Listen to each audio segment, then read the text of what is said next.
ഇന്ന് ക്ലാസ്സിലെടുത്ത് ശ്രദ്ധിച്ചായിരുന്നോ? വീടിന്റെ അടിയിൽ എന്താ ഉള്ളത്? വീടിന്റെ അടിസ്ഥാനം എന്താണ്? ഇന്ന് ക്ലാസ് എടുത്ത് ശ്രദ്ധിച്ചായിരുന്നോ? അടിസ്ഥാനോ? വീടിന്റെ അടിസ്ഥാനം ടീച്ചർ അങ്ങനെ തന്നെ പഠിപ്പിച്ചിട്ടുണ്ടായിരുന്നു. നീ ശ്രദ്ധിച്ചിട്ടുണ്ടായിരുന്നു? നീ പെൻസിലിൽ നോക്കിയിരിക്കുന്നു. പറ. ഇങ്ങനത്തെ ചോദ്യങ്ങൾ ഞാൻ എങ്ങനെ പറയണം? വീടിന്റെ അടിസ്ഥാനം എവിടെയാന്ന് എനിക്ക് അങ്ങനെ അറിയാനോ? ടീച്ചർ പറഞ്ഞാലും എടാ, വീടിന്റെ അടിയിൽ എന്താണ്? വീടിന്റെ അടിയില് എന്താണ്? നിലോ? എനിക്ക് എങ്ങനെ അറിയാ? ടീച്ചർ പറഞ്ഞ കേട്ടില്ല നീ? ടീച്ചർ ഒരു 100 വട്ടം പറഞ്ഞിട്ടുണ്ട്. ഇല്ല അമ്മ? അമ്മ കേട്ടായിരുന്നോ?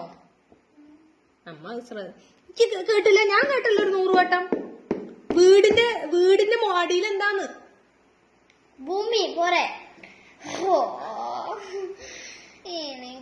എനിക്ക് ക്ലാസ് ശ്രദ്ധിച്ചാൽ എങ്ങനെ അറിയാം?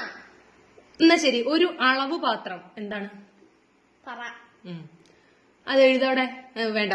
ഒറ്റത്തടിയായി വളരുന്ന വൃക്ഷം. പന. മറക്കി.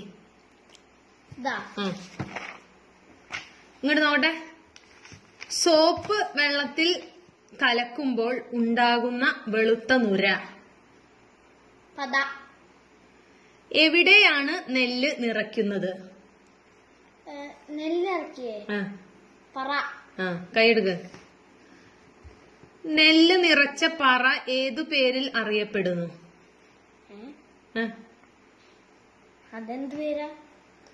നെല്ല് നിറച്ച പറ ഏതു പേരിൽ അറിയപ്പെടുന്നു? അത് ടീച്ചർ പറഞ്ഞതാ. ഈ ക്ലാസ്സിൽ ശ്രദ്ധിച്ചിരിക്കാ. എന്നാണ് എന്നെ കുത്ത തോന്നുന്നുണ്ടോ? കുട്ടികൾ ആരോടാണ് സംസാരിക്കുന്നത്? അച്ഛനോടല്ല. ഇന്ന് പഠിച്ച പാഠത്തിലെ കുട്ടികൾ ആരോടാ സംസാരിക്കണെന്ന് ഒരു പാഠം പഠിച്ചോ മലയാളത്തില് രാവിലെ? പഠിച്ചായിരുന്നോ? കുട്ടികൾ ആരോടാ സംസാരിക്കുന്നേ? തത്തമ്മേനോട്. തത്തയോട്.